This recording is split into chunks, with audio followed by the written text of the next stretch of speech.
Welcome to Good Grief, the podcast where resilience meets reality. I'm your host, Dr. Christine Malone. In this podcast, we delve deep into the stories of individuals who've triumphed over tragedy, adversity, and trauma. In every episode, we bring you raw and honest narratives from guests who faced life's most challenging moments head on. Through candid conversations, they share their journeys of resilience, shedding light on the strategies, mindset shifts, and support systems that empowered them to rise above their darkest hours. Join us as we explore the profound depths of human resilience and discover how, even in the face of life's toughest trials, there can be light, growth, and yes, good grief.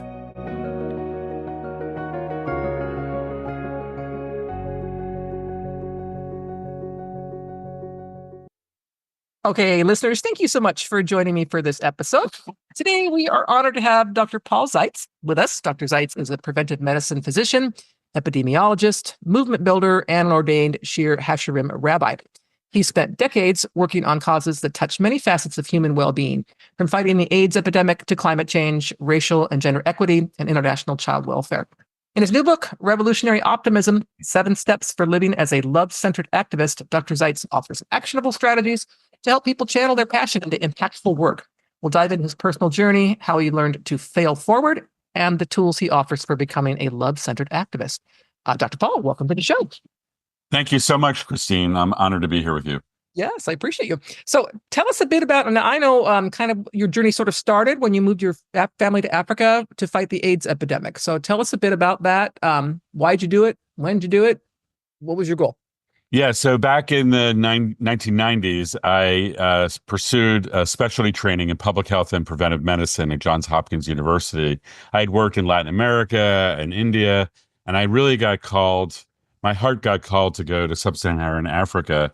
At that point, I was working on child health and child survival, and I wanted to go to where the statistics were the worst, the highest rates of under 5 childhood mortality and malnutrition and so forth. So we ended up moving to Zambia, which is a country in southern Africa, the former Northern Rhodesia for some of your listeners. And I was there at a time when they had some of the worst statistics on the continent. And when I got there, we also did the first epidemiological studies, and we showed that the AIDS pandemic was raging in the society. And it was estimated at that time that 1 out of 4 adults, 15 to 44, were on the road to dying, and they didn't have any access to life-saving AIDS medicines. And so my family and I had to make a choice. We had 3 little kids, and I was traveling a lot, and we either had to shift my career to domestic focus, or the whole family had to move. So my wife is an adventurer, and so we went with 3 little kids over to sub-Saharan Africa in Zambia. And I was there working as a public health professional and working inside the government of Zambia and as a senior advisor, and then working inside of the US government, trying to channel the monies to invest in things. And I had this day where I had a wake-up call. I was driving down a road right past the university teaching hospital, which the Zambians called the departure lounge, because it was just where people went to die. It was a hospital that was so underfunded and over-demanded upon. There were so many sick and dying patients in the hallways that people had to lie in the hallways, and there was no medicines, there was no IV fluids, very few rubber gloves. And I was driving past that, and I came across an intersection, and there was a small white minivan there, and there was a Christian Aid Youth Project, and guess what they were doing? They were selling coffins, and they were selling coffins, small coffins for young children and larger coffins for adults. And then I realized that I had been driving by it many, many times, but I never really saw it. And then I saw it that day, and I remembered that they're all over the capital of Zambia, which is called Lusaka, the city of Lusaka. And then I pulled over and I wept. I just sobbed that we had let the crisis of HIV and AIDS get to that point. That's the moment where I became an activist advocate. I didn't quite know what that meant, but I made a commitment to do whatever I could to end the global AIDS pandemic. So not that long after that, I left, came back to Washington. And as a physician who had been in the front lines, we built an advocacy movement with Democrats and Republicans, and we advocated on the Hill and with the incoming Bush administration back in 2000. And then a couple years later, President Bush announced the president's emergency plan for AIDS relief, which no one thought was possible, a multi-billion-dollar effort. And that led to massive investment by the US and other governments all over the world, especially in Africa. And now over 60 million lives have been saved from those programs 21 years later. So I feel like that's a guiding star for me, that experience of like thinking that you're facing an impossible challenge and that it's not possible to solve it. And you have to fight against that kind of mindset and something can happen. And so that's my guiding star for my journey now. It's kind of been a theory on some of the other podcasts I've done with other guests, and I'm obviously in that boat as well, where people might think, one person can't do this or whatever, you can't affect change, it's too big of a problem or it's too big of a thing. And I have personally experienced many things where laws have been passed that I have been an advocate for and been an activist for, that it's just like, just don't get that negativity out of your brain and just go for it if it feels like that's something you want to do. So your book, so you've got 7 steps to help people identify their passions and align them with meaningful action. So can you kind of take us through what does that mean? Where does it come from? So following all that work I did for AIDS for over a decade, I then was excited about the opportunities to do advocacy on the climate emergency and on combating childhood sexual violence. I'm a survivor of childhood sexual violence myself, so there was very little happening in response to it or for prevention. So I've worked on building movements for that. I'm now doing a lot of work on advocacy around democratic innovation and democratic reconstruction of our democracies. But I realized that I never had like a handbook. I had to write a handbook called Revolutionary Optimism, 7 Steps for Living as a Love-Centered Activist. And I realized that it's about my ability to generate myself with revolutionary optimism. That's a personal choice that I have to make to understand how my mind works and how my systems in my body work so that I can then overcome the default negative nature of all of our minds, the fear-based programming that our minds have. And so that I can, in the face of all circumstances, come up and generate myself with optimism. So the book has 7 steps. The arc of the book is really, the first 3 steps are really about our personal journey of self-actualization, self-liberation, really.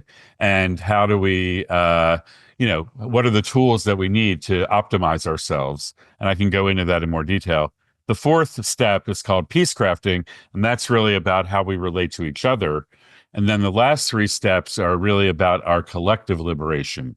How do we build love-centered movements? How do we spark peaceful revolutionary action to really make large transformational change, and then unifying as we go along the way? So it's the chemistry or the alchemy between our own internal liberation and then what we can help manifest in the world. So it's not for someone who, I want to start my own event and I want to do this thing and I want to just solve, world crisis, whatever. It's more to get people to understand that how to get in touch with what it is they want to work on and so on. Not necessarily the guidebook to be the CEO of some, rescue organization. Well, that's a possibility. I mean, but yes, you're right. It's for everyone, really. And it's for understanding about that. Actually, I start off the book with step 1, which is it's go time. And a big part of that book is to say we all, or I would imagine that the vast majority of your listeners are already love-centered activists, and that every love-centered action counts. So a love-centered action can occur. I have this thing about the 4 circles of service, and that includes self-love and self-care. Anything that take care of ourselves, like take a break or go get a massage or go take a hike or whatever we might do. Then how we care for our family and our loved that's love-centered action. That counts.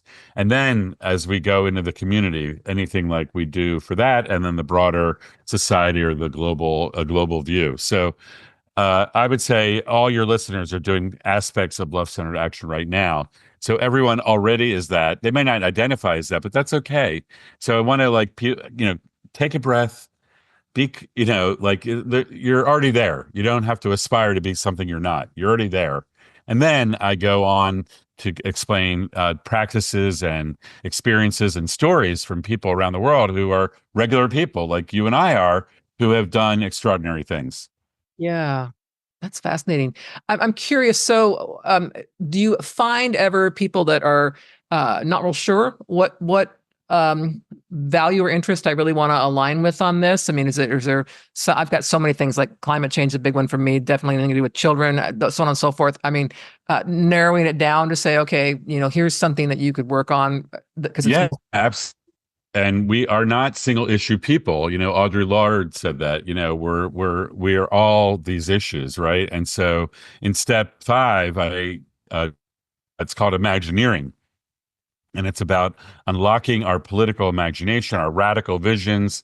And then we're not in this alone. We're in this together.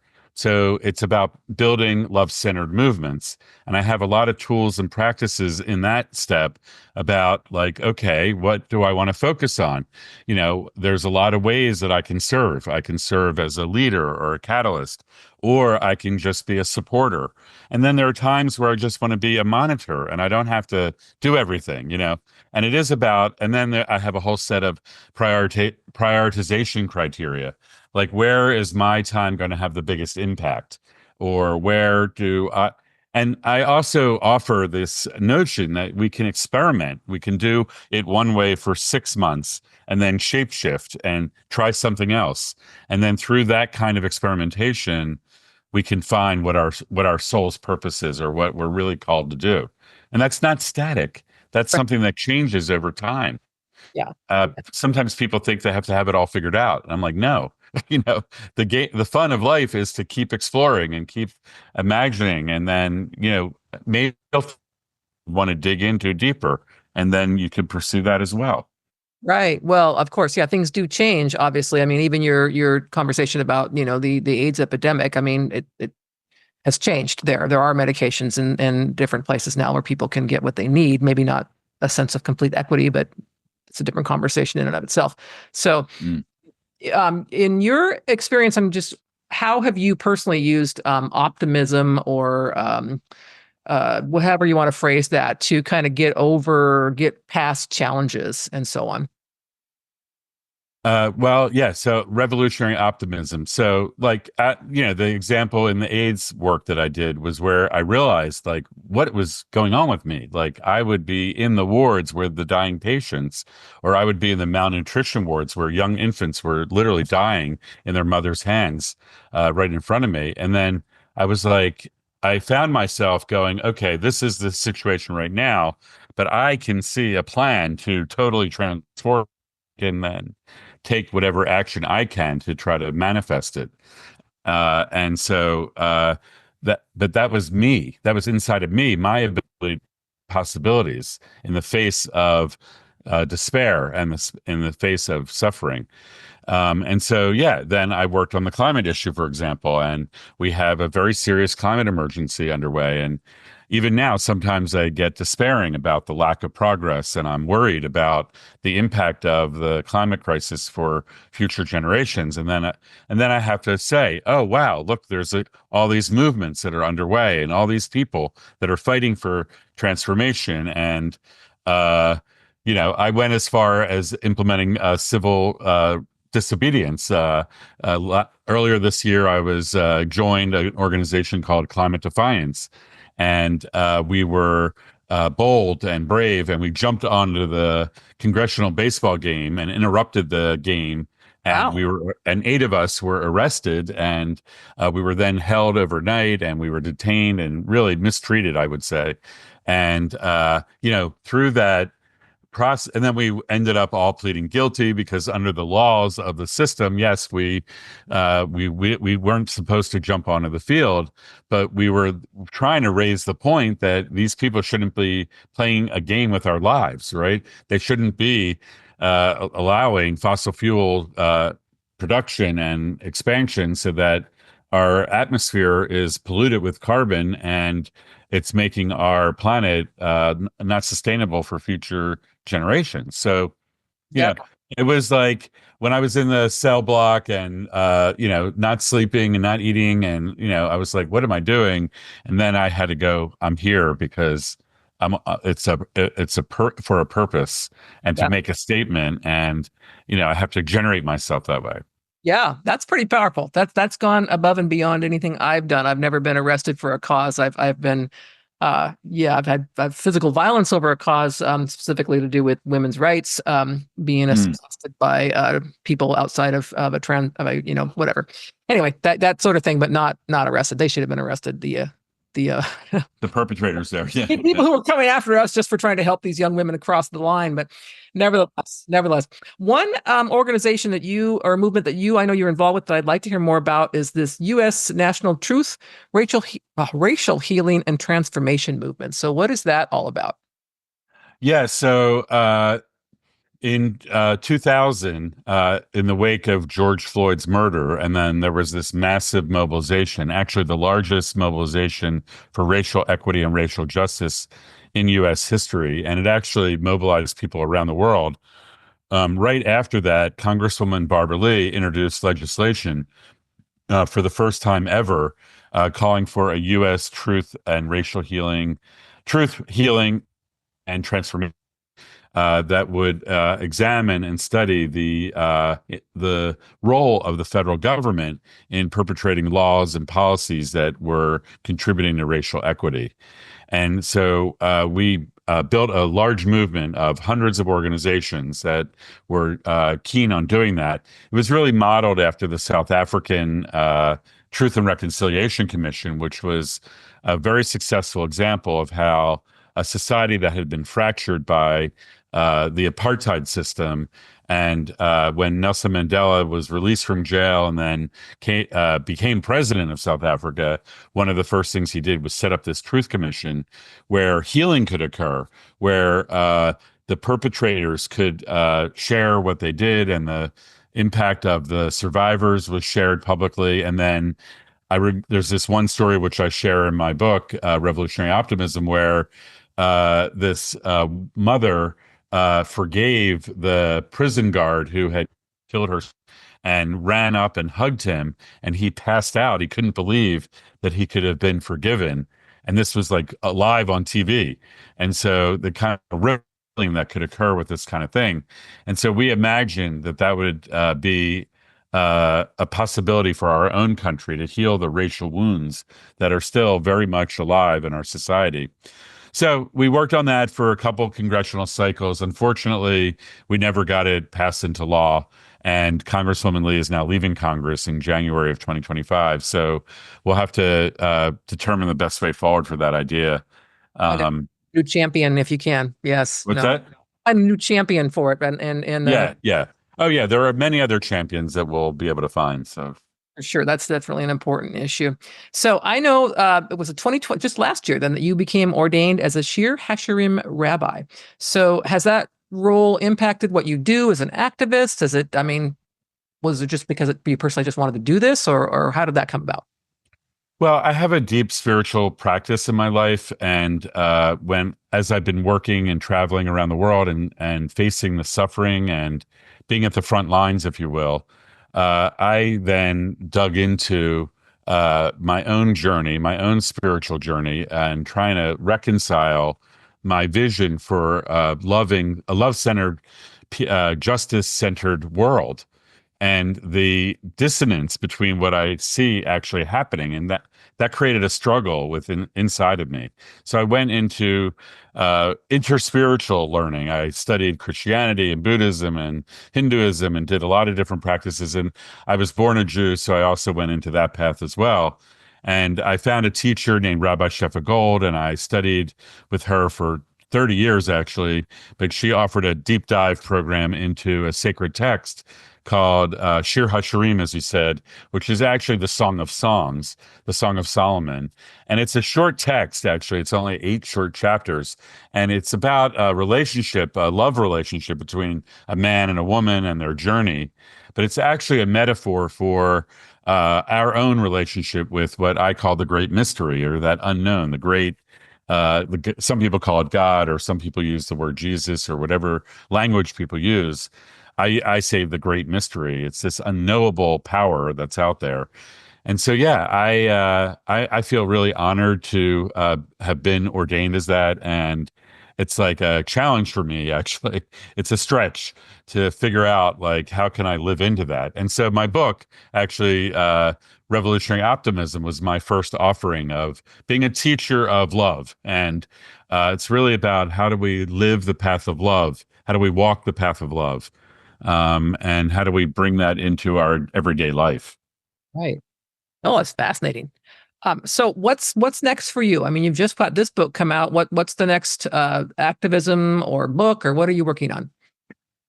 I knew that 2024 was going to be an epic year in our country, in our world. I didn't know exactly how it was going to turn out, but as I wrote the book and published it, I'm hoping that for anyone that is despairing right now or hopeless, this is a perfect tool. I do highly recommend that people do it in groups, because there's a lot of work that can be accelerated and supported when you're doing it with others. So I have a journal and handbook that goes along with the book, if that's of interest. And then I have been focusing on our democracy and like understanding how it's working and not working. And my colleagues and I are mounting a campaign, which we're going to be launching in January of 2025, focusing on citizens' assemblies. And there's some experience about that on the West Coast in Oregon and Washington State, where citizens are mobilized through lottery or random selection, and then they're given policy making and policy deliberation skills and responsibilities. And that is the idea, is basically the government. So we have an executive, a legislature, a judiciary, and we believe that a fourth branch is needed, a citizens' assembly, where given across the political spectrum, randomly selected, like jury duty. So you're getting people from all ideas, but when you're brought together for learning and then deliberating, you're probably more able to come up with common sense win-win solutions than our politicians, which are, designed to be at loggerheads. Yeah, no, it's perfect example. I'm thinking from my business background about, if you have a group of people trying to solve a problem, you want some diversity in that group. You don't just want all white men or all whatever you want. You want a lot of stuff going on, different beliefs, different backgrounds, different ages, different everything. Otherwise, you aren't going to get that well-rounded thing. You'll get that kind of more homogenous thinking where we're all in the same place because we all have the same group of experiences. Right. And I think that's what's happening in our political parties, where you get these like elites that are driving it. And then the policies, then the political system and the election process becomes a battle. And then everyone is dissatisfied because we're sick of it. And we want common sense solutions for the challenges that we're facing on a day to day basis. And so this idea of citizens' assembly has been used all over the world to kind of intervene and actually go back to what democracy was intended to be, which is giving the responsibility for deliberation and policymaking and decision making to the people. And that is what's missing now from our system. Yeah, no, completely. I preaching to the choir here. I completely understand what you're saying there. So, as I mentioned before, we're going to put a link to your book in the podcast notes so people can find that. And is there anything else though you'd like to share with our audience before we end today? Well, I want to just invite people to seize the moment. And this is really a time where we need to rise up and we need to mobilize ourselves to create the world that we'd like to see. And I think it's important for people to do it with others. So find friends or family members or community members, church members that you want to partner with and go on this inquiry about how can we serve by changing our systems. Yeah, no, it's great. It's great. Well, Dr. Zeitz, thank you so much for being my guest today. It has been an absolute pleasure to chat with you. Thank you so much. Have a great week.